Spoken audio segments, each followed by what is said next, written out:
काय रे रोहन, हा काका, कुठे चालला? अहो ते ब्रेड घ्यायला चाललो, ते स्कूलला जायचंय ना, आणि मला स्कूलला नाही जायचं पण मम्मी जबरदस्ती पाठवते. जात जा बाळा, जात जा, स्कूलला चला, जायचं. bread हा हा हा बाळा, जा जा. काय रे रोहन, हा काका, कुठे चालला? अहो ते ऑफिसला चाललो. एवढ्या घाईत? हो, ते लेट गेलं की बॉस किरकिर करतात. त्यासाठी बोललेलो शाळेत जात जावा. हा आता लागलाच नको नाही ते हाताच्या खाली कामाला. हा काका, बरोबर बोलायचा तो. पण काका एक बोलू का, खरं शाळा बेस्ट होती हो ऑफिसपेक्षा.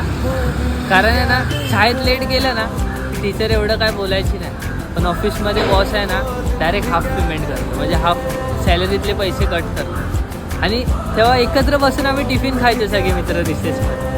पण आता इकडे ऑफिसच्या रिसेसमध्ये सगळे आपल्या आपल्या याच्यात असतात आणि एकट्या बसून टिफिन खायला. आणि तेव्हा कसं शाळा सुटली की एकत्र मित्र सगळे घरी जायचे. आता इथे ऑफिस सुटलं की सगळे आपापले वेगवेगळे जातात ट्रेनच्या दगदगीत, त्या गर्दीत वगैरे. तिथे काही टेन्शन नव्हतं